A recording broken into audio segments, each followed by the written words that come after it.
أعوذ بالله من الشيطان الرجيم بسم الله الرحمن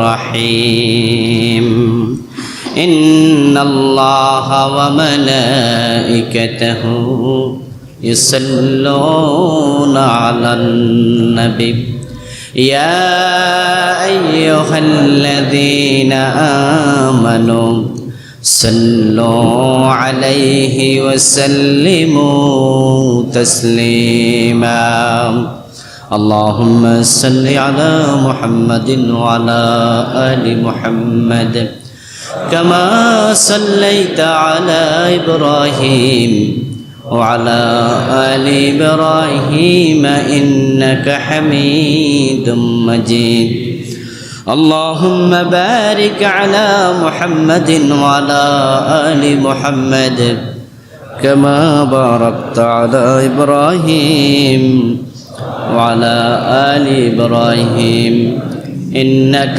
حميد مجيد আমার ভাইরা মুহররম হচ্ছে আশহুরুল হুরুমের একটি। আল্লাহ তাআলার কাছে মাসের সংখ্যা হলো 12টি, তার মাঝে হারাম মাস পবিত্র মাস হলো 4টি।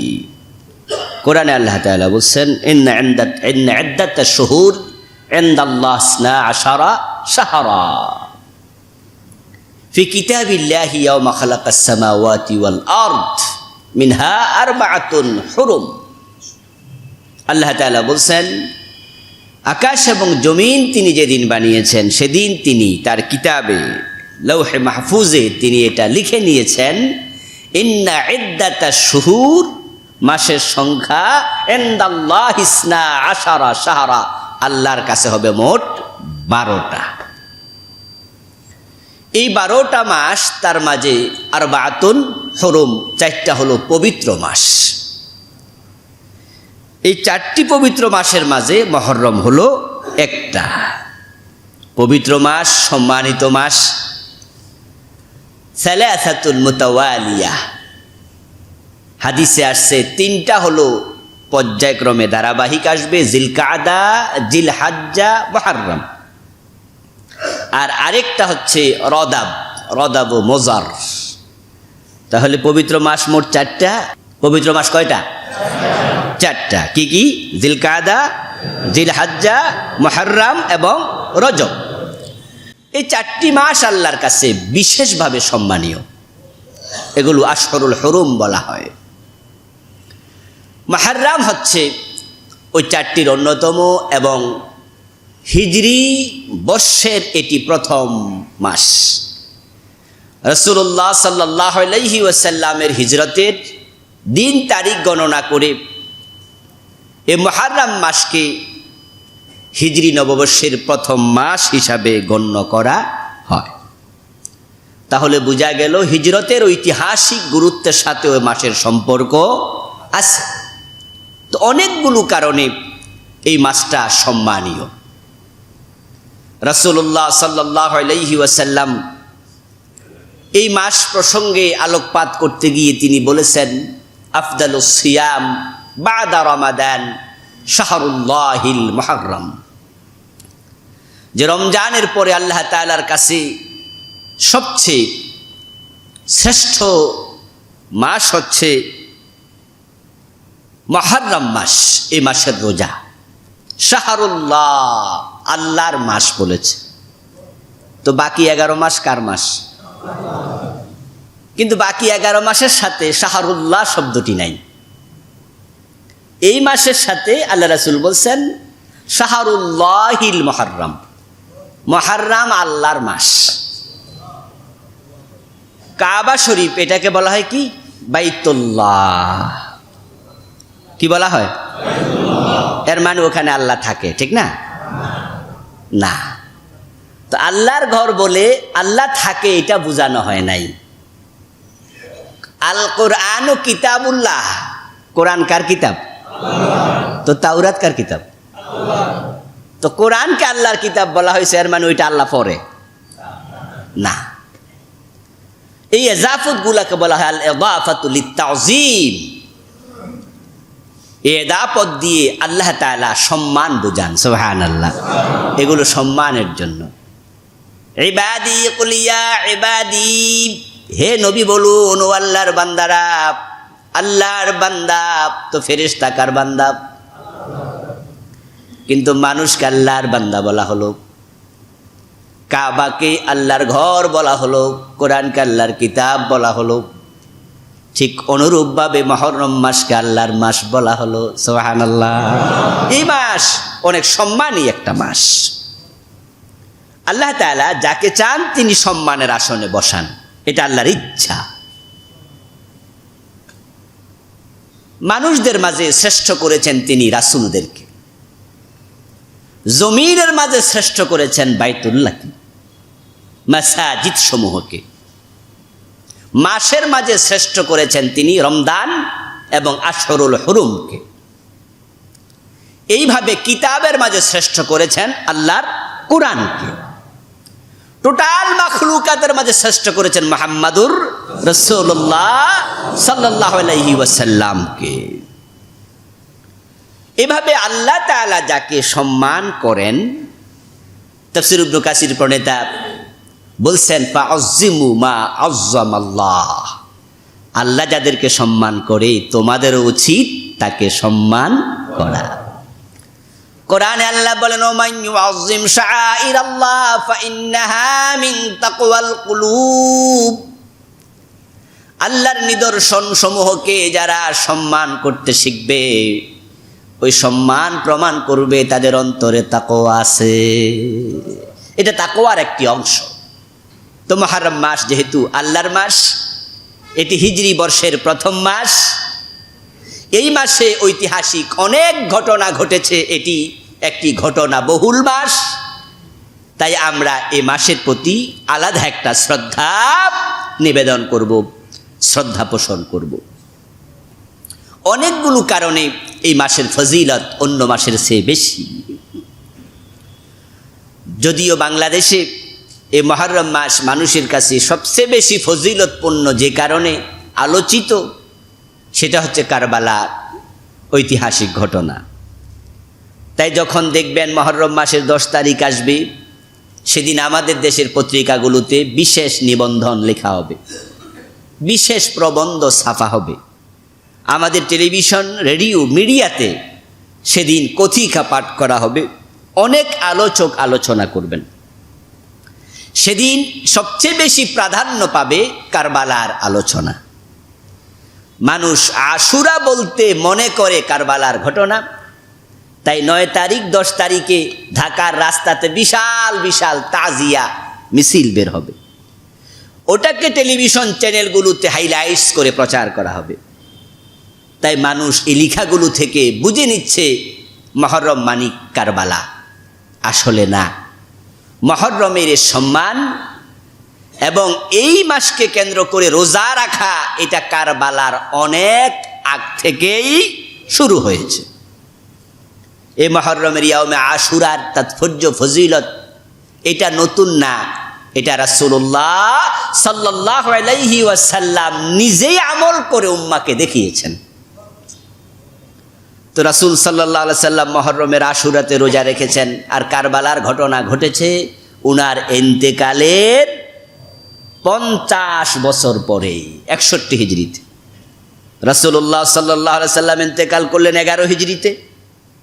আর কারবালার প্রান্তরে ইমাম হুসাইন রাদিয়াল্লাহু তাআলা আনহুকে শহীদ করা হলো 61 হিজরিতে। তাহলে আল্লাহর হাবিবের ইন্তেকালের 50 বছর পরে, তখন থেকে কারবালার ঘটনা আমরা জানি, আমরা শুনি, আমরা এটা পড়ি। কিন্তু রাসূল তো নিজেই মুহররমের 10 তারিখে রোজা রেখেছেন। তাহলে এতে বোঝা যায় যে কারবালার সাথে এই ঘটনার মূল অংশটা জড়িত নয়, এটা পরবর্তীতে সংযোজিত অংশ। কিন্তু আজকে যেটা পরবর্তীতে সংযোজিত হয়েছে সেটাই হয়ে গেছে এখন মূল অংশ। আর যেটা ইসলামের যুগে ছিল, রাসূল নিজে প্রবর্তন করেছেন, রেখেছেন, আমল করেছেন, রোজা রেখেছেন, আজকে সেটা গুরুত্বহীন হয়ে গেছে। আমার ভাইয়েরা, আমরা বলে থাকি ইসলামকে সব সময় ইসলামের জায়গায় রেখে মানতে হবে। আবেগের নাম ইসলাম নয়, আবেগ এবং বিবেক। এর মানে হলো আবেগ এবং দলিল দুইটার সমন্বিত নাম হবে ইসলাম। তো আমরা দলিল ভিত্তিক, দলিল সামনে রেখে তারপরে মুহররমের সার্বিক বিষয় নিয়ে আলোচনা করব। আর এই আলোচনার মূল উদ্দেশ্য একটাই, সেখান থেকে আমাদের জীবনে কি শিক্ষা নেওয়া উচিত। টোটাল আলোচনাটা হবে একটা উদ্দেশ্যে, কান সুখের জন্য না। এখন আমাদের দেশে যে অংশটা সবচেয়ে বেশি আলোচিত হচ্ছে এই কারবালার ঘটনা, সেটাও কি উদ্দেশ্য শিক্ষা? না, সেখানে উদ্দেশ্য হলো কাহিনীটা কি হয়েছে, তারপরে কি হয়েছে। এই কাহিনী শুনে শুনে মানুষ চোখের পানি ছেড়ে দাড়ি ভিজায়। কিন্তু ইমাম হুসাইন রাদিয়াল্লাহু তাআলা আনহু কেন তিনি কারবালার মাঠে গিয়েছিলেন, ওই মানুষগুলো ইমাম হুসাইনকে কেন জবাই করলো, এই কেন নিয়ে কোনো আলোচনা নেই। এবং সে কেন জানার পরে আমাদের কামটা কি, আমাদের কি করা উচিত, সে বিষয়ে অনেকের কোনো চিন্তা ভাবনাও নাই। তা আমরা শুধু কিছু কান্নাকাটি করব, চোখের পানি ছাড়বো, আবার এটা কত বেশি কান্না করা যায় সেজন্য রাস্তায় নামবে হাই হোসেন, হাই হোসেন। একদল তারা হাই হোসেন করে করে চিৎকার দিচ্ছে, ইমাম হুসাইনের ভালোবাসার কোনো অভাব নাই, অথচ সেগুলো ফজরের নামাজও পড়ে নাই অনেকে। আমাদের দেশে যেই দলটা হাই হোসেন করতেছে, আপনি যান মোহাম্মদপুর, ওদের মসজিদ আছে। তা আমার এক কলিগ ওই মসজিদে নাকি একদিন জোহরের নামাজ না আসরের নামাজ পড়ছে। এই গত 2-3 দিন আগে আমার অফিসে গল্প করতে গিয়ে বললেন, মাদ্রাসার অফিসে বললো যে কোনো এক কারণে আমি ওখানে গিয়ে নামাজের টাইম হলো, মসজিদ যে ওদের মসজিদ আমি চিনি নাই, ঢুকলাম নামাজ পড়ার জন্য। বিশাল মসজিদ, কিন্তু মানুষ দেখি 4-5 জন, 4-5 জন মানুষ নামাজ পড়লাম। এর মানে ওগুলো নামাজও ঠিক করে পড়ে না, অথচ ইমাম হোসেনের জন্য হাই হোসেন, হাই হোসেন করবে। আপনারা ইউটিউব চ্যানেলে সার্চ করলে দেখবেন এই যে তাজিয়া, বিভিন্ন জায়গাতে তারা ছুরি দিয়া নিজের গা কেটে ফেলতেছে। ছোট ছোট বাচ্চাদের মাথার মাঝে ব্লেড দিয়ে আঁক মারতেছে, পিনকে দিয়ে রক্ত বের হচ্ছে, বাচ্চাগুলো চিৎকার দিচ্ছে। ইসলামকে কতভাবে বিকৃত করছে তারা। ভালোবাসা দেখাচ্ছে ইমাম হোসেনের জন্য, কিন্তু ইমাম হুসাইন রাদিয়াল্লাহু তাআলা আনহু কেন এটা হয়েছে, কি ঘটনার পরম্পরা ছিল, সেটা থেকে শিক্ষা নেওয়ার উদ্দেশ্য যদি না থাকে, তাহলে ঘটনা বলা, এই ঘটনা শোনার মাঝে 1 পয়সাও কোনো মূল্য নাই, কোনো ফায়দা নাই। তাই তো কবি নজরুল আফসোস করে বলেছিলেন, ফিরে এলো আজ সেই মহরম মাহিনা, তেগ চাই হর্ষিয়া ক্রন্দন চাহিনা। যে আপনি হাই হোসেন বলবেন, ঘটনা শুনে দাড়ি পানি একবারে দাড়ি টাড়ি ভিজাইয়া জামা ভিজাই ফেলবেন যে আপনি আশেকে রাসূল, মাশুকে খোদা, রাসূলের পরিবারের জন্য আপনার ভালোবাসার অভাব নাই। কিন্তু ইমাম হুসাইনের মতো অন্যায়ের বিরুদ্ধে মাথা তুলে দাঁড়ানোর মতো সাহস, হিম্মত আপনি করবেন না, তাহলে বোঝা যাবে আপনার এই কান্না অর্থহীন, মূল্যহীন। এই কান্নার কোনো প্রয়োজন আদৌ নেই। এই জন্য ইনশাআল্লাহ আমরা আজকে যে আলোচনাটা করব এবং শুনবো, আমাদের উদ্দেশ্য হবে এখান থেকে জীবনে কিছু শিক্ষা গ্রহণ করা। আল্লাহ তৌফিক দান করুক, আমিন। আমার ভাইয়েরা, মুহররমের মূল অংশ আশুরার রোজা। রাসূলুল্লাহ সাল্লাল্লাহু আলাইহি ওয়াসাল্লাম মক্কা থেকে হিজরত করে যখন মদিনায় গেলেন, আব্দুল্লাহ ইবনে আব্বাস রাদিয়াল্লাহু তাআলা আনহুমা হাদিস রাওয়ায়াত করছেন, সহিহ মুসলিমে এসেছে, আল্লাহর হাবিব যখন মদিনায় গেলেন, ফাওয়াজাদাল ইয়াহুদা সিয়ামা ইয়াউমা আশুরা। আল্লাহর হাবিব মদিনায় গিয়ে দেখেন আশুরার দিন, মুহররমের 10 তারিখে মদিনার ইহুদিরা রোজা রাখছে। মদিনা ইহুদিদের বড় বড় 3টা গোত্র ছিল, বনু নজির, বনু কুরাইজা এবং বনু কাইনুকা। রাসূলুল্লাহ সাল্লাল্লাহু আলাইহি সাল্লাম তাদেরকে প্রশ্ন করলেন, মা হাযাল ইয়াউম আল্লাযী তাসুমুনাহু, এই দিনে তোমরা রোজা কেন রাখো, এই দিনের তাৎপর্য কি? ক্বালু হাযা ইয়াউমুন আযীম, ইহুদিরা উত্তরে বলল, এটা বড় সম্মানী একটা দিন। আনজাল্লাহু ফীহি মূসা ওয়া কওমাহু ওয়া গাররাকা ফীহি ফিরআউনা ওয়া কওমাহু ফাসামাহু মূসা ফানাসুমুহু। ইহুদিরা বলল যে এই দিনটা এত তাৎপর্যপূর্ণ দিন, এই দিনে আল্লাহ তাআলা হযরত মূসা আলাইহিস সালামকে তার বংশসহ পরিত্রাণ দিয়েছেন, হেফাজত করেছেন, বিপদ থেকে মুক্তি দিয়েছেন, মূসা নবীকে বিজয় দিয়েছেন, এবং এই দিনে আল্লাহ ফিরআউনকে তার সৈন্যসহ পানিতে ডুবিয়ে নাস্তানাবুদ করে ছেড়েছেন। সুবহানাল্লাহ। এই দিনে আল্লাহ তাআলা মূসা নবীকে সাহায্য করছে। তাহলে মুহররম হচ্ছে সাহায্যের দিন। এই দিনে মূসা নবীর বিজয় হয়েছে, তাহলে মুহররমের 10 তারিখ হচ্ছে বিজয়ের দিন। এই সাহায্য পেয়ে, এই বিজয় পেয়ে মূসা আলাইহিস সালাম উনি এই দিনে আল্লাহর শুকরিয়া করার জন্য কি করতেন? রোজা রাখতেন। বিজয় এসেছে, আল্লাহর সাহায্য এসেছে, তাই তিনি রোজা রেখেছেন। বিজয়ের দিন কি করা উচিত? মূসা নবীর জীবন থেকে আমরা পাচ্ছি। আমরা সব নবীকে বিশ্বাস করি। মূসা আলাইহিস সালাম সহ অন্য নবীদের ধর্মে যে বিষয়গুলো স্বীকৃত, কোরআনও সেগুলোর অনুমোদন আছে, ওই বিষয়ের মাঝে এটাও একটা। যেমন হজ শুধুমাত্র আমাদের ধর্মে না, আগের ধর্ম হজ ছিল। যাকাত শুধু আমরা দেই না, যাকাত আগেকার নবীরাও দিত।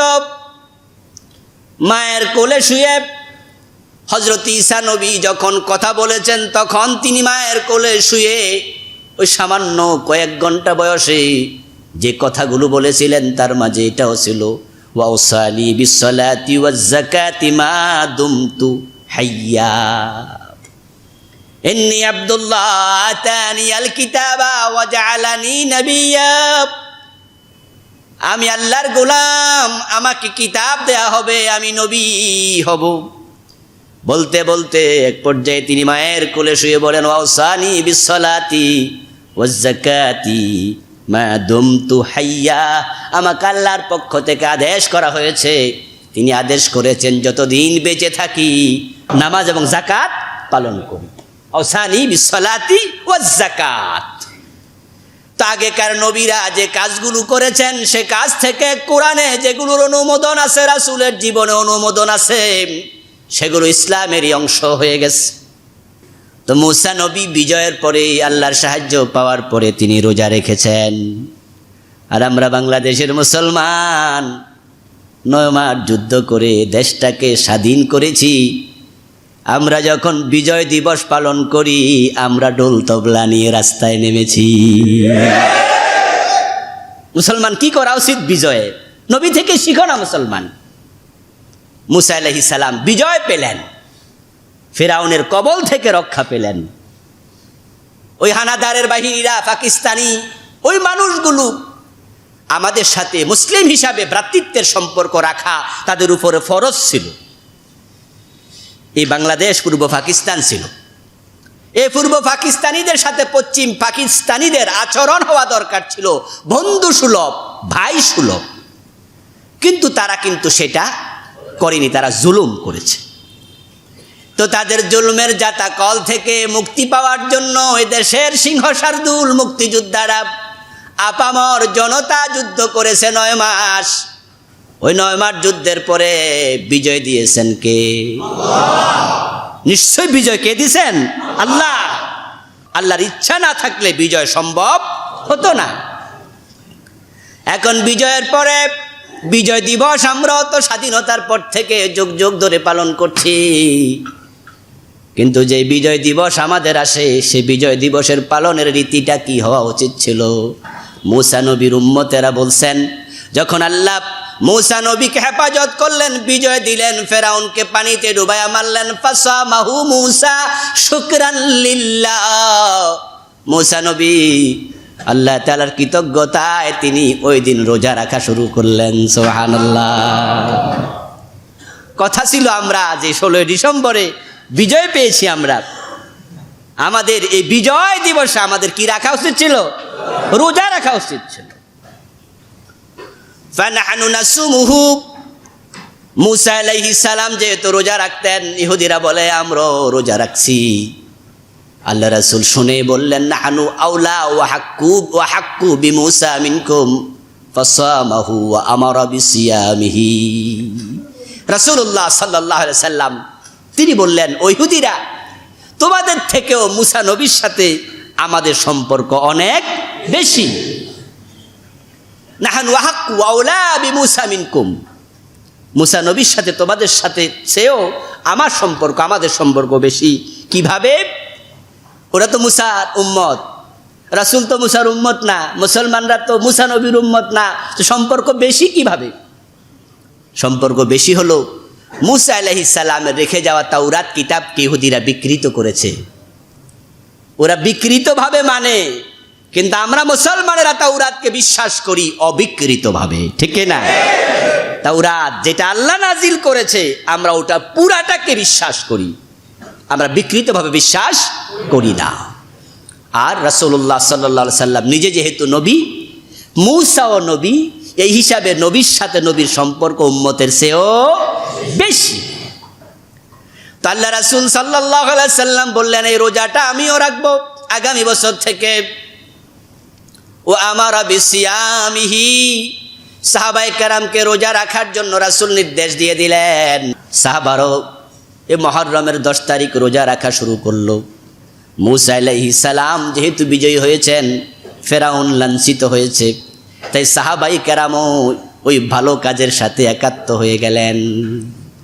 ভালো কাজ যদি আমার দুশমনেও করে, ওই ভালো কাজে দুশমনকেও সহযোগিতা করা উচিত। আর খারাপ কাজ যদি আমার বাবাও করে, তাকেও সহযোগিতা করা যাবে না। এটা ইসলামের শিক্ষা। বিজয় হয়েছে মুসা নবীর, আর রোজা রাখি আমরাও, ঠিক না?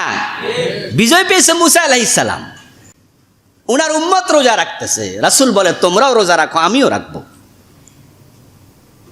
এতে বোঝা যায় যখন কেউ কোনো ভালো কাজ করে, সে ভালো কাজ যেই করুক তার সাথে আমরা এক হয়ে যাব, তাকে আমরা সাপোর্ট করব। কিন্তু আমরা আজকে এটা ভুলে গেছি, মুসলমানরা আমরা হিংসুটে জাতি হয়ে গেছি। তাই যদি আমার সাথে তার চিন্তার মিল না থাকে, সে আমার দলের লোক না হয়, তাহলে ওর ভালো কাজটাও আমার কাছে কি লাগে না? ভালো লাগে না। আর আমার নিজের দলের লোক যদি কোনো খারাপ কাজও করে, এটাকেও সাপোর্ট করা লাগবে। নাউজুবিল্লাহ। এটাকে আসাবিয়া বলা হয়। এটা আসাবিয়া, এটা হারাম। এটাই মূলত সাম্প্রদায়িকতা। আসাবিয়া শব্দের বাংলা কি? সাম্প্রদায়িকতা। যে সাম্প্রদায়িক শব্দটি ঘৃণিত শব্দ। বাংলাদেশে এখন সাম্প্রদায়িক শব্দ এমনভাবে অপব্যবহার হচ্ছে, সাম্প্রদায়িক বলে শুধু আলেম ওলামাদেরকে বোঝানো হচ্ছে, অথচ ইসলাম কখনো সাম্প্রদায়িকতার শিক্ষা দেয় না। ইসলাম সাম্প্রদায়িকতা শিক্ষা দেয় না। সাম্প্রদায়িকতা হলো যখন নিজের পছন্দের লোকেরা অন্যায় করবে, ওই অন্যায়টাকেও সাপোর্ট করা লাগবে, এটা হচ্ছে সাম্প্রদায়িকতা। অথচ ইসলামের শিক্ষা দেখেন, মুসা আলাইহিস সালামের উম্মতরা ভালো কাজ আল্লাহর শুকরিয়া করছে, মুসা নবীর বিজয় হয়েছে। আমরাও সেদিন শুকরিয়া আদায় করে রোজা রাখছি। তাহলে তো আমরা ইহুদিদের ভালো কাজটাকে এখানে কি করতেছি? সাপোর্ট করছি।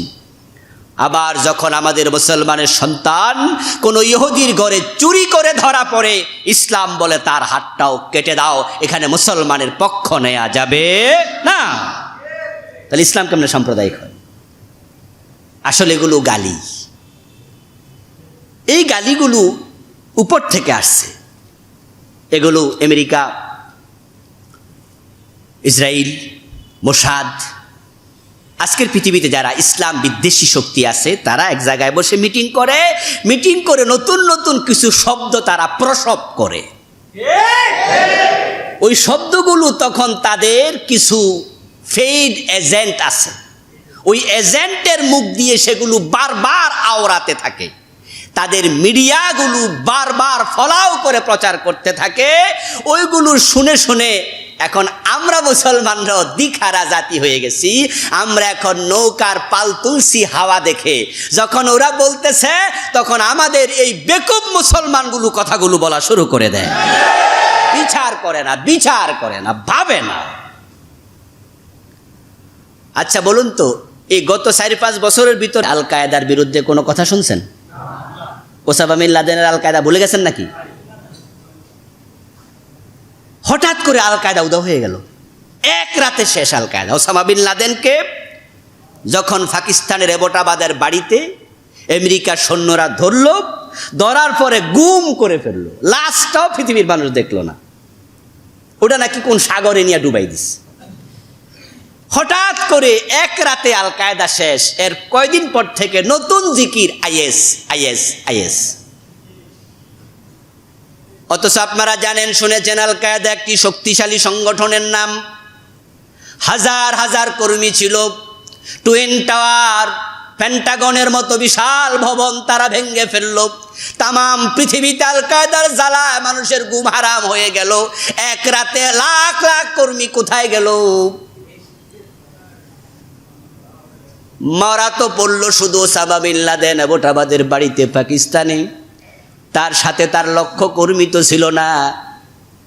বঙ্গবন্ধু মরে গেছে, আওয়ামী লীগ তো মরে নাই, রহমান মরে গেছে, বিএনপি তো মরে নাই, বিএনপির কর্মীরা আছে।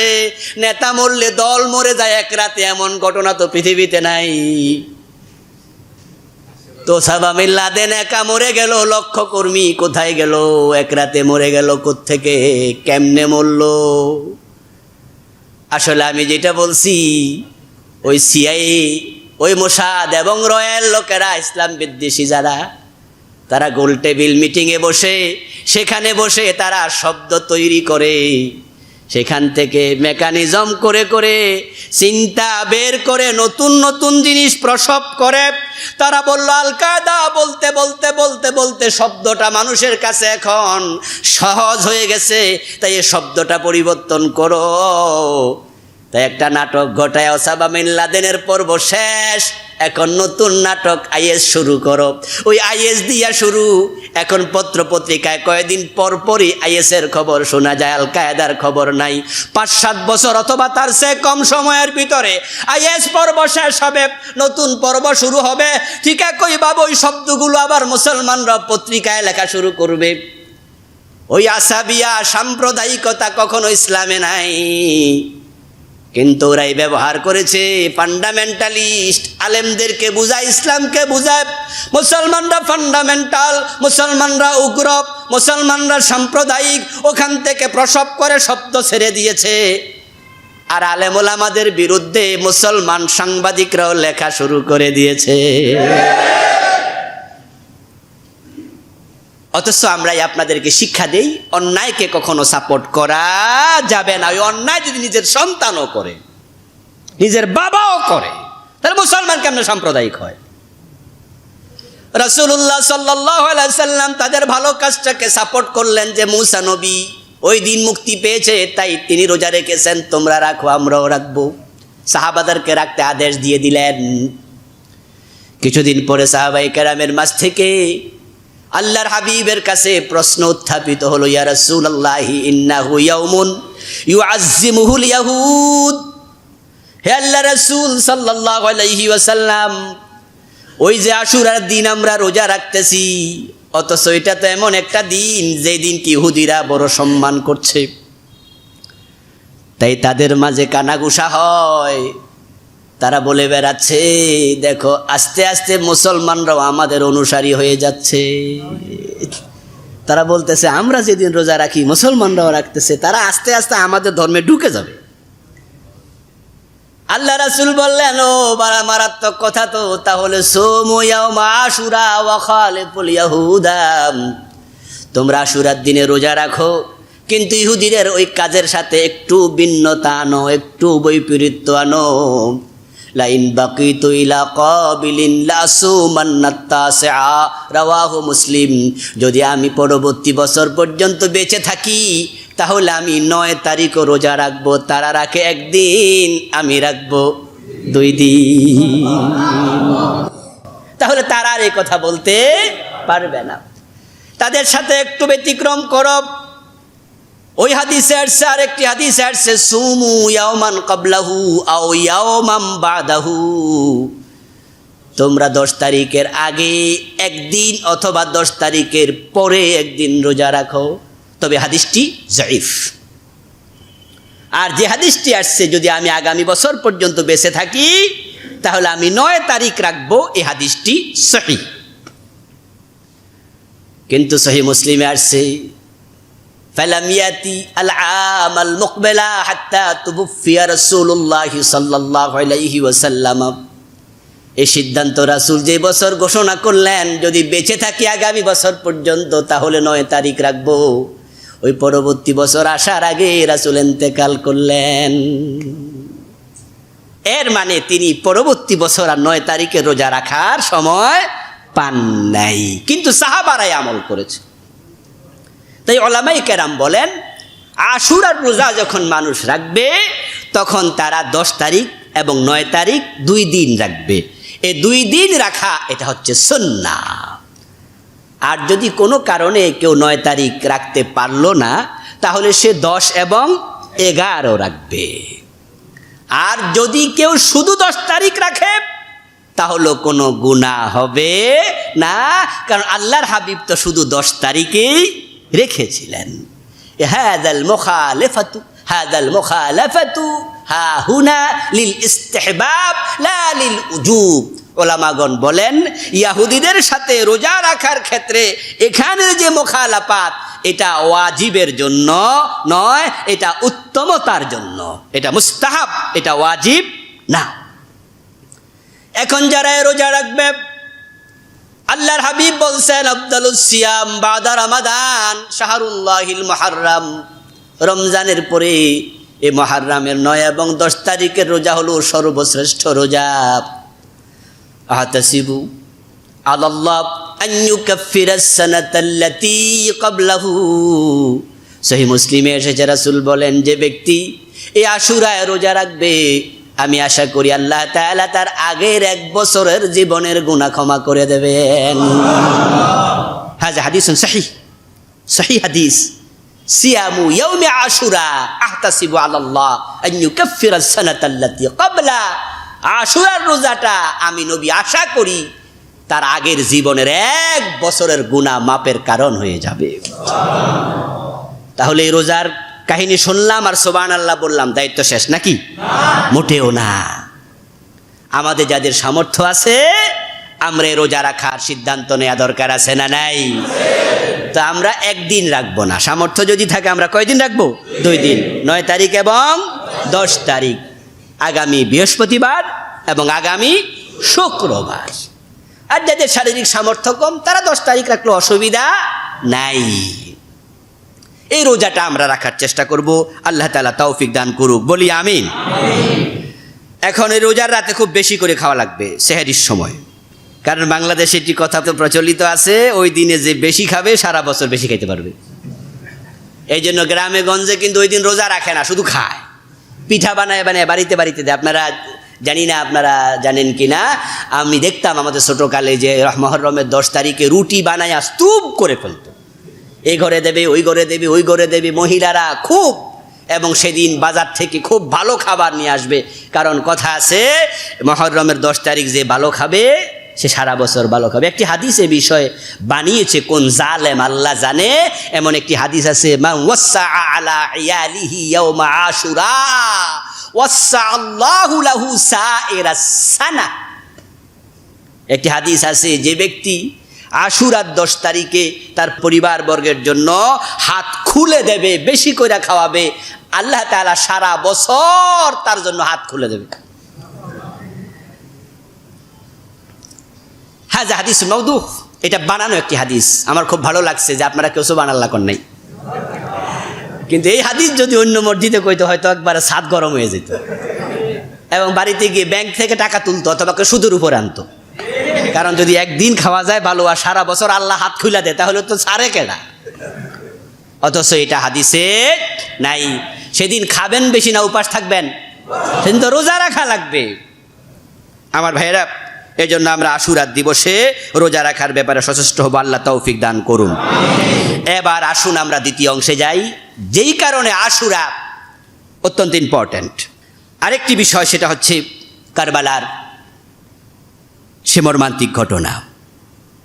ইসলামী সিস্টেম ছিল রাসূলুল্লাহ সাল্লাল্লাহু আলাইহি সাল্লাম ইন্তেকাল করলেন, তিনি কাউকে খলিফা বানিয়ে যাননি। সাহাবায়ে কেরাম পরামর্শ করলো, তারা পরামর্শ করে আবু বকর সিদ্দিক রাদিয়াল্লাহু তাআলা আনহুকে খলিফা বানালেন। আবু বকর রাদিয়াল্লাহু তাআলা আনহুকে সাহাবারা খলিফা বানালেন পরামর্শ করে। এই পরামর্শকে আরবিতে বলে শুরা মুশাওয়ারা। এই মুশাওয়ারা মানে মতামত দেয়া। পরবর্তীতে পরিবর্তন হতে হতে ওই মতামতের সিস্টেম এখন চেঞ্জ হয়েছে। এখন মৌখিক মতামত নয়, ওই মতামত হয় ভোটের মাধ্যমে, ঠিক না? এই মতামত দেওয়ার রীতি রাসূলুল্লাহ সাল্লাল্লাহু আলাইহি ওয়াসাল্লাম সাহাবাদের মাঝে এটা প্রবর্তন হয়েছিল। তারা আবু বকর সিদ্দিককে নিজেরা মতামত নিয়ে তারপরে প্রধান বানিয়েছেন, খলিফা বানিয়েছেন। কিন্তু এই সিস্টেমটাকে আজকে অনেকে হারাম ঘোষণা করতেছে, বলতেছে ইসলামে কোনো ভোটের সিস্টেম নাই, কারণ কয়টা গণতন্ত্র, এই জন্য এটা হারাম হয়ে গেছে। অথচ সাহাবায়ে কেরাম সর্বপ্রথম মতামতের ভিত্তিতে আবু বকর সিদ্দিককে খলিফা বানিয়েছেন। এই মতামত প্রদান করার অধিকার আল্লাহ তাআলা মানুষকে দিয়েছে। এই জন্য বিশ্বনবীকে আল্লাহ বলছে শাবিরহুম ফিল আমর ফাইজা আযামতা ফাতাওয়াক্কাল আলাল্লাহ। হে নবী, আপনি গুরুত্বপূর্ণ কোনো সিদ্ধান্ত যখন নেবেন তখন আপনি সাহাবাদের সাথে বিষয় কি করেন? পরামর্শ করেন। ও আমরুহুম শুরা বাইনাহুম, তাদের কাজ হবে পরামর্শ ভিত্তিক।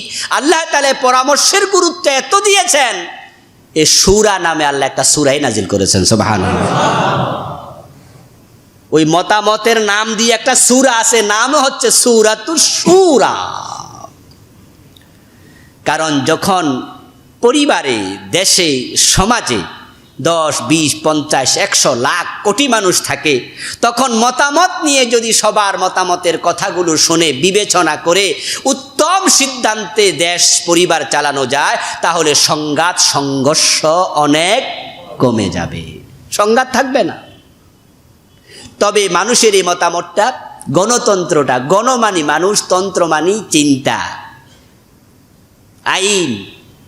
মনে রাখবেন, মানুষের আইন বানানোর অধিকার আল্লাহ দিয়েছেন, কিন্তু সেই চিন্তাটা হবে আল্লাহর কোরআনের অধীন, কিতাবের অধীন। যেমন আমাদের ঢাকা শহরে এখন কোটির উপরে মানুষ বসবাস করছে, ওখানে এখন ট্রাফিক সিগন্যালটা রাস্তার কোন জায়গায় বসানো লাগবে, কয় মিনিট পরে পরে লাল বাতিটা জ্বলবে, এটাও কি কোরআন শরীফে আছে? তাহলে বাংলাদেশ সরকার যদি চায়, যোগাযোগ মন্ত্রণালয়ের অফিসারদেরকে বসে নিয়ে সেখানে পরামর্শ করে কোন রকমের বাতি জ্বালানো দরকার, কয় মিনিট পরে জ্বলবে, কোন জায়গায় বসাবে, এই বিষয়ে আইন করার অধিকার তাদের আছে না নাই? তাহলে বোঝা গেল মানুষেরও তন্ত্র, মানুষেরও চিন্তা পেশ করার অধিকার আছে, কিন্তু সেই অধিকারটা এক জায়গায় সীমাবদ্ধ হবে, কোরআন এবং হাদিসের অধীনে। লক্ষ্য করুন, আবু বকর রাদিয়াল্লাহু তাআলা আনহুকে খলিফা বানাবে, কিন্তু আনসারদের মাঝে একজন লোক দাঁড়াইলো। দাঁড়াইয়া তিনি বললেন, মিনকুম খলিফাতুন ওয়া মিন্না খলিফা। বিশ্বনবী যখন ছিলেন তিনি সবার মাথার তাজ ছিলেন, তাই আমরা সবাই তাকে মেনেছি, তিনি মদিনার প্রেসিডেন্ট ছিলেন। এখন তো তিনি চলে গেছেন, তোমরা মক্কা থেকে হিজরত করে এসেছো, আর আমরা মদিনার স্থায়ী বাসিন্দা, তাই আমরা শুধু তোমাদের হাতে নেতৃত্ব ছেড়ে দিতে চাই না। মিনকুম খলিফা ও মিন্না খলিফা, তোমাদের মাঝে একজন নেতা হবে, আর আমরা আনসার, আমাদের মাঝ থেকে একজন নেতা হবে। ওই দুইজনে মিলে পরামর্শ করে মদিনা শাসন করবে। এই প্রস্তাব যখন আসলো, আবু বকর সিদ্দিক রাদিয়াল্লাহু তাআলা আনহু তখন বললেন, ভাই তুমি একটু থামো, আমি রাসূলের একটি হাদিস তোমাদের শোনাই। ক্বালা রাসূলুল্লাহি সাল্লাল্লাহু আলাইহি ওয়াসাল্লাম আল আইম্মাতু মিন কুরাইশ। আমি রাসূলকে বলতে শুনেছি, রাসূল মুহাম্মদ বলে গেছেন নেতা হবে কুরাইশ বংশ থেকে। এর আগে মতামত এক একজন এক এক ভাবে কথা বলছে, মতামত দিচ্ছে, চিন্তা পেশ করতেছে, কিন্তু আবু বকর সিদ্দিক যখন রাসূলের হাদিস শুনাইয়া দিলেন, সাথে সাথে সব আনসার চুপ হয়ে গেছে।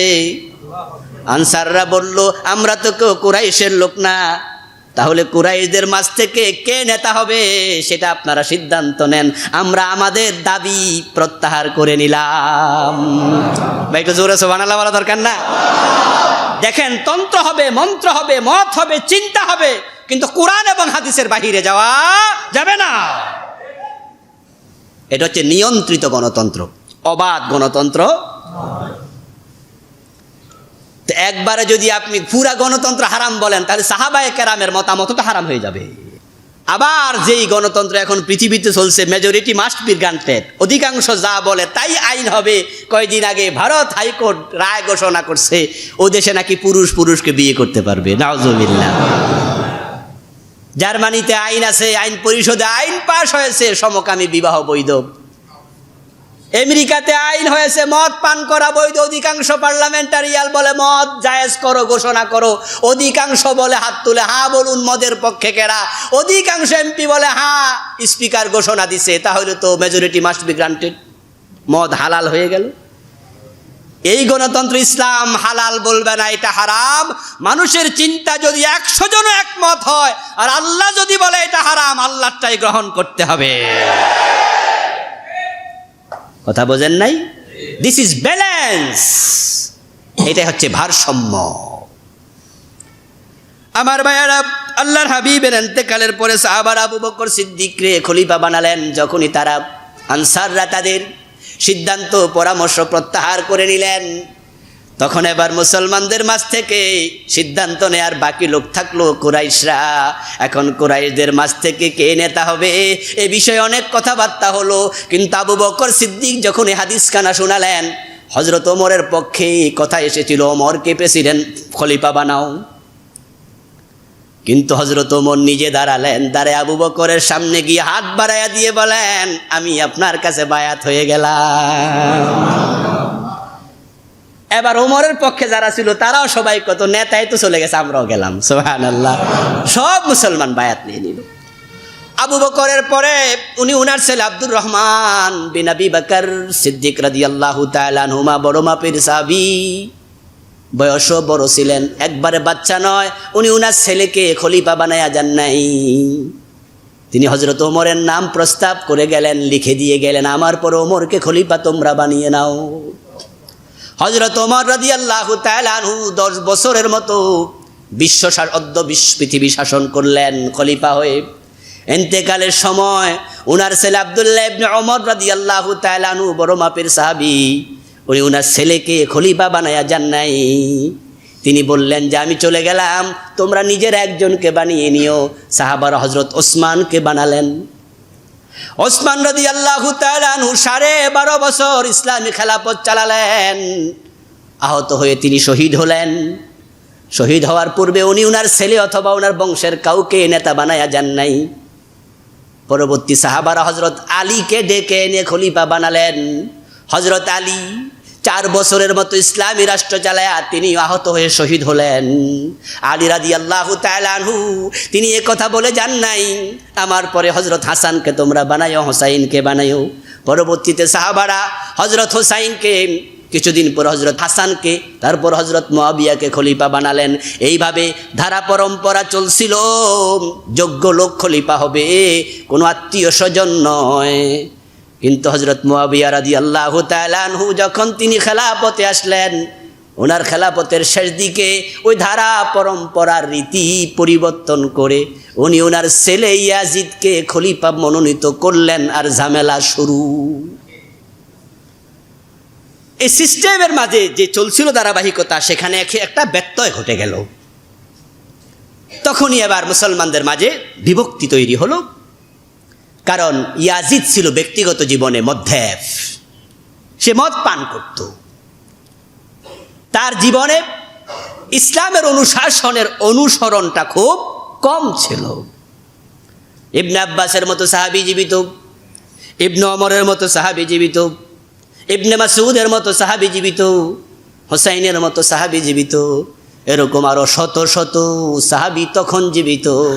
বড় বড় সাহাবীদেরকে বাদ দিয়া একটা মদ পানকারীর হাতে দেশের ক্ষমতা চলে গেছে। অধিকাংশ সাহাবী এবং মুসলমানরা এটা মানে নিতে পারেন নাই। হোসাইন রাদিয়াল্লাহু তাআলা আনহু তিনি বিদ্রোহ ঘোষণা করলেন। তিনি বললেন অসম্ভব, কোয়াইট ইম্পসিবল, আমরা এটা নিতে পারি না। যে চেয়ার আবু বকর বসেছে, ওমর বসেছে, ওসমান আলী রাদিয়াল্লাহু তাআলা আনহুমের মতো সাহাবী বসেছে, ওই চেয়ারে একজন মদ পানকারী বসবে, এটা হতে পারে না। আমার বন্ধু, মুসল্লির সমস্যা থাকতে পারে, দাড়ি ছাড়া মুসল্লি হওয়া যায়, টুপি ছাড়া মুসল্লি হওয়া যায়, 3/4 প্যান্ট পরেও ইমামের পিছনে মুসল্লির কাতারে দাঁড়ায়া নামাজ পড়া যায়, সিগারেট টানে এমন লোক মুসল্লি হতে পারে, মদ পান করে তারপরও নামাজে এসে মুসল্লি হতে পারে, কিন্তু ইমামের জায়গায় যে দাঁড়াবে তাকে মুত্তাকি হওয়া লাগবে, ঠিক না? যে ইমাম হবে সে কিন্তু সিগারেট টানলে হবে না, সে মদ পানকারী হইতে পারে না, সে 3/4 প্যান্ট পরে আসলে এটা বেমানান,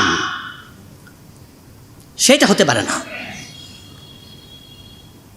এখন একটা মসজিদে কতজন মুসল্লি থাকে? 2000, 5000, 7000, 10000, যদি খুব বড় মসজিদ হয়। তাহলে যদি ছোট্ট একটা মসজিদ, 300 জন মুসল্লি, 200 জন মুসল্লি, সেখানেও ইমামের জায়গায় যাকে দাঁড় করাবেন তার দিকে খুব তীক্ষ্ণ নজর রাখে, তাই তার তাকওয়া আছে কিনা, আমানতদারিতা আছে কিনা, দাড়ি আছে কিনা, টুপি মাথায় দেয় কিনা, বিড়ি খায় কিনা ইত্যাদি, তার বউ পর্দা করে কিনা, সব কিছু দেখে শুনে যদি ছোট্ট মসজিদের ইমাম বানানো হয়, 300 মানুষের নেতা, তার এত তাকওয়া লাগে। লক্ষ কোটি মানুষের যে নেতা হবে তার তাকওয়া আরো বেশি হওয়া দরকার, আছে না নাই?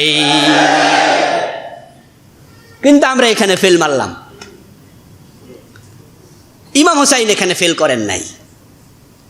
এখন আমাদের দেশে আমরা মসজিদের ইমাম নেওয়ার সময় সব তাকওয়া আমরা দেখি, খুঁজি, কিন্তু দেশের ইমাম যখন বানায় তখন বাটফাররে বানাইয়া দিই, তখন তার তাকওয়া আছে কিনা, যোগ্যতা আছে কিনা, অধিকাংশ ক্ষেত্রে তাই হয়, আমরা এগুলো দেখি না। বরং কোনো আলেম যদি মুত্তাকি ব্যক্তি যদি দেশের ইমাম হতে যায়, তখন আমরা আরো কই, হুজুর আমনে আবার এগুলো জ্ঞান কেন, ঠিক না? আমনে 300 জনের ইমাম হন, এটা ঠিক আছে, কিন্তু লক্ষ জনের ইমাম হইয়েন না। ও বন্ধু, মসজিদে 1 লাখ টাকা, মাসে 1000 টাকা, লক্ষ লক্ষ টাকা আসে, 10,000, 50,000, 30,000। ওই দান বাক্সে আমাদের এখানেও 20,000, 25,000, 30,000 টাকা মাসে আপনাদের দান বাক্সে আপনারা দেন। বলুন তো, ওই দান বাক্সার চাবি কি আমার কাছে থাকে? ওই দান বাক্স থেকে 10 টাকা আত্মসাৎ করার সুযোগ কি আমার আছে? নাই। তো না থাকলেও যদি এত তাকওয়াওয়ালা ইমাম আপনারা খোঁজেন, যার কাছে কোটি কোটি টাকার বাজেট আসে, ঠিক না? কোটি কোটি টাকার বাজেট আছে, ওই বেড়ার তাকওয়া মসজিদের ইমামের চেয়ে 100 গুণ বেশি হওয়া দরকার, ঠিক না? কিন্তু হে তাকওয়াই খোঁজে না।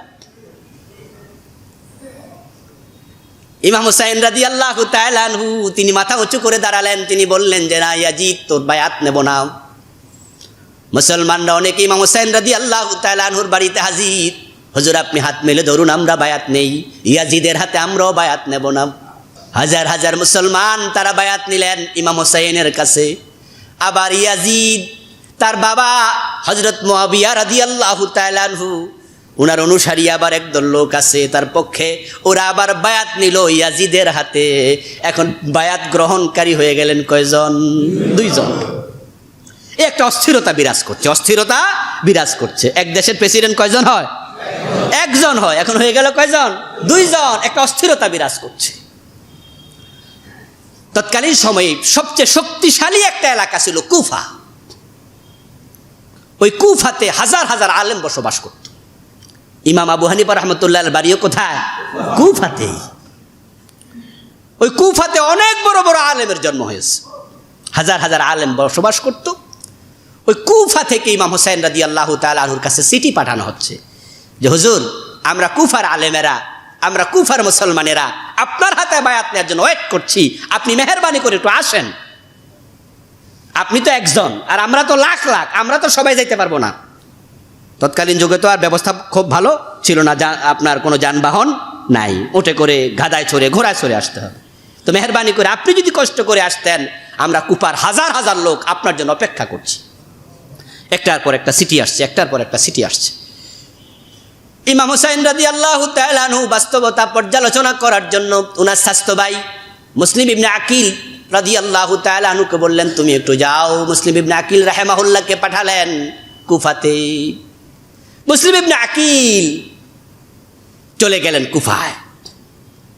আকিল হলো হযরত আলীর ছেলে, আর আকিল ওর ছেলে হলো মুসলিম। ইমাম হোসেন রাদিয়াল্লাহু আনহু বলল, তুমি যাও একটু। উনি চলে গেলেন কুফায়, লোকদের সাথে গল্প করলেন, কথা বললেন। কথা বলার পরে তিনি দেখতে পেলেন যে লোকজন ইমাম হোসেনের জন্য উদ্গ্রীব হয়ে আছে। তিনি তখন একটা চিঠি লিখলেন যে, ভাই আপনি মেহরবানি করে চলে আসেন, কুফার লোকেরা আপনার জন্য অপেক্ষা করছে। এই চিঠি পাওয়ার পরে ইমাম হোসেন রাদিয়াল্লাহু তাআলা আনহু রওনা দিলেন, তিনি কুফায় যাবেন। গোয়েন্দা মারফতে খবর চলে গেল ইয়াজিদের কাছে। ইয়াজিদ তখন কুফার যে গভর্নর ছিল তার নাম ছিল ওবায়দুল্লাহ ইবনে জিয়াদ। ওবায়দুল্লাহ ইবনে জিয়াদকে চিঠি লিখলো, তুমি হোসাইনের গতিপথ রুদ্ধ করো, তাকে কুফায় পৌঁছতে দেয়া যাবে না। ওবায়দুল্লাহ ইবনে জিয়াদ ইয়াজিদের পক্ষ থেকে আদিষ্ট হলেন। আদিষ্ট হয়ে তিনি হোসাইনকে আসার জন্য আমন্ত্রণ কারা করেছে, গোয়েন্দা বিভাগকে দায়িত্ব দিলেন, খুঁজে বের করো। তারা তখন খুঁজে বের করলো, হোসাইনের পক্ষ থেকে এসেছে মুসলিম ইবনে আকিল। ধরে আনো। ধরে আনা হলো, প্রকাশ্যে মানুষের সামনে জবাই করে দিল, তলোয়ার দিয়ে দেহ থেকে মাথাকে 2 খণ্ড করে ফেললো। উনাকে যারা সাহায্য সহযোগিতা করেছে, বাড়িতে খাইয়েছে, থাকার জন্য ঘর দিছে এবং বলছে আমরা আপনাদের সাথে আছি, আসতে বলেন, ওদেরকে খুঁজে খুঁজে বের করে প্রকাশ্যে দিবালোকে তলোয়ার দিয়ে মাথা কাটতে শুরু করে দিল। কুফার পুরাটা দৃশ্যপট চেঞ্জ হয়ে গেল। ইমাম হুসাইন রাদিয়াল্লাহু তাআলা আনহুর পক্ষে এখন কথা বলার মতো লোক আর কুফাতে নাই। কারণ তারা ভাবছেন ইমাম হুসাইনের পক্ষে কথা বললেই তো মাথা কেটে ফেলবো ওবায়দুল্লাহ ইবনে জিয়াদ, পুরা কুফাটাকে সে ঠান্ডা করে ফেললো। তারপরে 4000-এর মতো সৈন্য নিয়ে রওনা দিল। ইমাম হুসাইন রাদিয়াল্লাহু তাআলা আনহুর গতিপথ রুদ্ধ করার জন্য চলে গেল কারবালার প্রান্তরে, ফোরাত নদীর তীরে। সেখানে গিয়ে অবরুদ্ধ করলো হুসাইন রাদিয়াল্লাহু তাআলা আনহুর পরিবারকে। 1 দিন 2 দিন 3 দিন করে সময় চলে যাচ্ছে। ওনাদের সাথে থাকা খাবার শেষ হয়ে গেছে, যে পানি এনেছেন পান করার পানি শেষ হয়ে গেছে। আর ওবায়দুল্লাহ ইবনে জিয়াদ তার সৈন্যদেরকে বলল, লাইন ধরে দাঁড়ায় থাকো, 1 ফোঁটা পানি যেন ফোরাতের কুল থেকে সংগ্রহ করতে না পারে। খাবার শেষ, পানিও শেষ। এই অবস্থায় হুসাইন রাদিয়াল্লাহু তাআলা আনহুকে তারা প্রস্তাব দেয়, না খায়া মরবেন, পানির পিপাসা কাতর হয়ে মরবেন, কিন্তু ফোরাতের কুল উন্মুক্ত করা হবে না, তাড়াতাড়ি ইয়াজিদের আনুগত্য মেনে নেন। হুসাইন রাদিয়াল্লাহু তাআলা আনহু দেখলেন পরিস্থিতি বড় জটিল, তাই তিনি তাদেরকে বললেন, ঠিক আছে আমরা কুফায় যাব না, আমরা আবার মদিনায় ফিরে যাব। তারা বলল, যা না না, মদিনায় ফিরে যেতে দেয়া হবে না, আপনি ইয়াজিদের আনুগত্য মেনে নেন, এটাই প্রস্তাব, তারপরে কি করা যায় ভাববো। ইমাম হুসাইন রাদিয়াল্লাহু তাআলা আনহু বললেন, ঠিক আছে, যদি মদিনায় যেতে না দাও তাহলে আমি ইয়াজিদের কাছে দামেস্কে যেতে চাই, তাকে আমি জিজ্ঞাসা করতে চাই আল্লাহর দেয়া পানির পথ অবরুদ্ধ করার অধিকার তাকে কে দিল। আমি তাকে জিজ্ঞাসা করবো আল্লাহর পানি সে বন্ধ করে কেমনে। ঠিক আছে, আমাকে দামেস্কে যেতে দাও। তখন তারা বলল, না, আপনাকে দামেস্কেও যেতে দেয়া হবে না, মদিনায়ও যেতে দেয়া হবে না, ফোরাতের পানিও পান করতে দেয়া হবে না, এখানে না খেয়ে মরা লাগবে। আর যদি আপনি ইয়াজিদের আনুগত্য গ্রহণ করেন তাহলে যেখানে যেতে চান পথ খুলে দেয়া হবে। একটাই শুধু প্রস্তাব, ইয়াজিদকে মেনে নেন। আমার ভাইয়েরা, ইমাম হুসাইন রাদিয়াল্লাহু তাআলা আনহু ওই সময় যদি ইয়াজিদের আনুগত্য মেনে নিতেন তাহলে কি ঝামেলা থাকতো? কিন্তু তিনি মেনে নিয়েছেন। ড্রাইভিং সিটে যদি মাতালকে বসানো হয়, ওই গাড়িতে যদি হাজি সাহেবরাও যাত্রী হয়, মুহাদ্দিসরাও যাত্রী হয়, ইমামরাও যাত্রী হয়, ওনারা যত বড় ফকি হোক, মুহাদ্দিস হোক, ইমাম হোক, হাজি গাজী হোক, ড্রাইভিং সিটে যে বসে আছে সে যদি মাতলামি করে মদ খায়া গাড়িটা যদি খাদে যায়, সব হুজুরকে নিয়ে খাদে যাবে। এই জন্য ড্রাইভিং সিটে মাতালকে বসায়া সিটে বসে কোরআন তেলাওয়াত করে লাভ নাই, তাসবিহ জপে লাভ নাই, সে তোমাদেরকে সব ধ্বংস করে দেবে। ড্রাইভিং সিটে মাতালকে বসায়ও না। ইমাম হুসাইন রাদিয়াল্লাহু তাআলা আনহু সেদিন যদি নিজের জানটাকে বাঁচানোর জন্য ইয়াজিদের আনুগত্য মেনে নিতেন, তিনিও তো কুফার মানুষগুলো যারা কল্লা চলে গেছে, ভয় পেয়ে চুপ হয়ে গেছে, তাদের মতো হতেন। আর মসজিদের জায়নামাজে অথবা তিনি মরুভূমিতে জায়নামাজ বিছায়া তাহাজ্জুদের সময় সেজদায় গিয়া বলতেন, আল্লাহ অবস্থা তো বড় খারাপ, আমি এখন কি করি, জান বাঁচান ফরজ, ঠিক না? জান বাঁচান ফরজ, সুতরাং আমি আল্লাহ মাইনা নিছি, তুমি তো সব দেখতেছো, আমার মাফ করে দাও। কিন্তু তিনি সেটা করেননি। তিনি বলেছেন, আনুগত্য কখনো ইয়াজিদের আমি মেনে নেব না, হতে পারে না। তখন তারা বলল, তাহলে তরবারি বের করেন, যুদ্ধেই ফয়সালা হবে। কবি নজরুল বলেছেন, ধ্রিম ধ্রিম বাজে গণদ্বন্দ্ব বিদামামা, হাকে বীর শির দেগা নেহি দেগা আমামা। ইমাম হুসাইনের পক্ষ থেকে তখনই বললেন, ঠিক আছে, ঘোষণা হয়ে গেল, তলোয়ার দিয়ে যদি ফয়সালা হয়, তলোয়ারের মাধ্যমে পয়সা, অন্যায়ের সাথে আপোষ হতে পারে না। আর বাকি যে লম্বা কাহিনী আপনারা তো কম বেশি জানেন। আসগরের শাহাদাত, পানির জন্য ফোরাতে গিয়েছিলেন, সেখানে উনাকে তীর মেরে হত্যা করা হয়েছে, কোলের শিশুকে। আমার ভাইয়েরা, এক পর্যায়ে ইমাম হুসাইন রাদিয়াল্লাহু তাআলা আনহুকে সেখানে শহীদ করা হলো। ওনার দেহ থেকে মাথা আলাদা করা হলো, ঘোড়া দাবড়ায় ওনার দেহের উপরে দেহের মাংস, হাড্ডি, রক্ত আলাদা করে ফেললো। তারপর ওনার মাথার ভিতরে বর্ষাবিদ্ধ করে হাতে উঁচু করে তুলে ধরে ওই কারবালা থেকে দেমাশক পর্যন্ত লাখ লাখ মানুষকে দেখায়া দেখায়া একবারে ইয়াজিদের রাজ্য সবার ভিতরে নেওয়া হলো। সেখানে ধপাস করে ফুটবলের মতো আছাড় দিয়ে মাথা মেজে মাথা ফেলা হলো। ইমাম হুসাইন রাদিয়াল্লাহু তাআলা আনহুর প্রতি চরম অন্যায় অবিচার করা হলো। উনার বংশধর সবাইকে বন্দি করে দেমাশকে হাজির করা হলো। ও বন্ধু, ইতিহাস কিন্তু শেষ হয়ে যায় নাই। আপাতত আমরা দেখলাম হুসাইন পরাজিত হয়েছে, ইয়াজিদ বিজয়ী হয়ে গেছে। মানুষগুলো হুসাইনের পক্ষে যারা ছিল তারা চুপটি মেরে গেছে, ওনাকে সাহায্য করার জন্য কেউ আসেনি তরবারি হাতে নিয়ে। মনে হয় যেন তিনি পরাজিত, কিন্তু ইতিহাস বলে হুসাইন পরাজিত হয় নাই। কারণ পেশি শক্তির বিজয় হয় না, নৈতিকতার বিজয় হয়। পেশি শক্তি দিয়ে বিজয় পাওয়া যায় না। ইয়াজিদের পেশি শক্তি ছিল।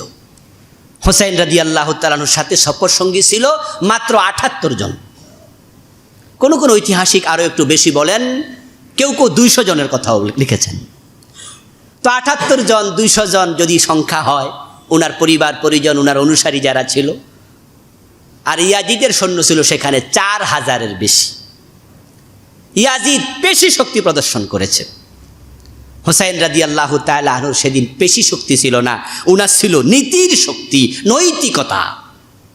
তো পেশি শক্তি দিয়ে হুসাইনকে আপাত পরাজিত করেছে, ইয়াজিদ বিজয়ী হয়েছে। সেটাই পৃথিবীর মানুষ তখন ভেবেছিল। তখন যদি ইতিহাস লেখা হতো, তাহলে তৎকালীন ঐতিহাসিকরা লিখতেন যে কারবালার ময়দানে হুসাইন পরাজিত হয়েছে, ইয়াজিদ বিজয়ী হয়েছে। কিন্তু ইতিহাস তো তখন লেখা হয় না, ইতিহাস তো পরবর্তীতে লেখা হয়। আমরা যারা আজকে বেঁচে আছি, আমরা সেই ইতিহাস দেখতে পাচ্ছি হুসাইন পরাজিত হয়নি, ঠিক না? বরং প্রকৃত বিজয়টা কার হয়েছে? হুসাইন হয়েছে। আর সেদিন বাস্তবে পরাজিত হয়েছে কে? ইয়াজিদ। যার কারণে আজকের পৃথিবীতে ইয়াজিদ নামে কোনো লোক খুঁজে পাওয়া কঠিন। ইয়াজিদ নামে কোনো হিন্দু যদি তার সন্তান নতুন জন্ম নেয়, আপনি ৫,০০০ টাকা দিয়া গোপনে গিয়া কন যে তুই ইয়াজিদ নাম রাখবি, কোনো হিন্দু রাজি হবে না, ঠিক না? আমাদের বাংলাদেশে তো আলহামদুলিল্লাহ আমরা প্রায় ১৫-১৬ কোটি মুসলমান আছি, ইয়াজিদ নামে একজন আছে? এই নামটা এখন গালি হয়ে গেছে। যদি কেউ কারোর সাথে একটু রাগ হয়, রাগ হইয়া যদি অন্য গালি না দিয়া শুধু ইয়াজিদ কয়, গায়ে আগুন লাগা যায়, ঠিক না? কই তুই আমার এজিদ কইলি? ইয়াজিদও কয় না, কি কয়? এজিদ। কই তুই এজিদের বংশ, কয় কি রে কস, ঠিক না? আর যদি কেউ হোসাইন বলে, ভালোবাসায় মনটা ভরে যায়। এই জন্য হোসাইন নামে হাজারো মানুষ আছে না নাই? হাজারো মানুষ আছে, হাজারো মানুষ আছে এই দেশে। তাহলে বিজয় কার হয়েছিল, হোসাইনের না ইয়াজিদের? এতে বোঝা যায় পরবর্তী ইতিহাস কিন্তু সাক্ষী দেবে কে বিজয় হয়েছে। এই জন্য আজকের এই দিনও আমরা যারা পেশি শক্তি দেখাচ্ছি, মনে করবেন না আপনি বিজয়ী হয়ে গেছেন। ইতিহাস কিন্তু পরে লেখা হবে। আমার ভাইয়েরা, ইমাম হোসাইন রাদিয়াল্লাহু তাআলা আনহু শহীদ হলেন, কিন্তু তিনি মাথা নত করলেন না। ইয়াজিদ নিন্দিত হলো, হোসাইন নন্দিত হলো। যদি আজকের এই দিনও আমরা মুসলমানেরা মাথা উঁচু করে দাঁড়াতে শিখি, যদি একটু মাথাটা উঁচু করে দাঁড়াতে পারতাম, পৃথিবীতে আবার মুসলমানদের হাতের মুঠোই ক্ষমতা আসতো। অর্ধ দুনিয়া মুসলমানরা চালাইছেন মাথা উঁচু করে দাঁড়ানোর কারণেই। কয়দিন আগে সোশ্যাল মিডিয়ায় একটা ছবি দেখলাম, ইতালি বা অন্য কোনো দেশের জাদুঘরে রাখা একটা ছবি, মূর্তি, 3টা মূর্তির ছবি। একবারে নিচে দিল একটা মুসলমানের ছবি, মুসলমানরা সিজদায় আছে। তার পিঠের উপরে একটা খ্রিস্টানের ছবি দিল। একজন খ্রিস্টান পাদ্রী মুসলমানের পিঠের উপর দাঁড়ায় আছে। তার উপরে দিল একজন ইহুদি ধর্মযাজকের ছবি। সে ওই খ্রিস্টান লোকটার কাঁধে দাঁড়ায়া সে এবাদতে মগ্ন। তো মুসলমানটা এবাদত করছে, সেজদা দিচ্ছে সবার নিচে। খ্রিস্টান যাজক পাদ্রী সে এবাদত করতেছে তার পিঠের উপরে দাঁড়ায়া। সবার উপরে ইহুদি যাজক এবাদত করছে। এমন একটা ছবি তারা জাদুঘরে রেখেছে।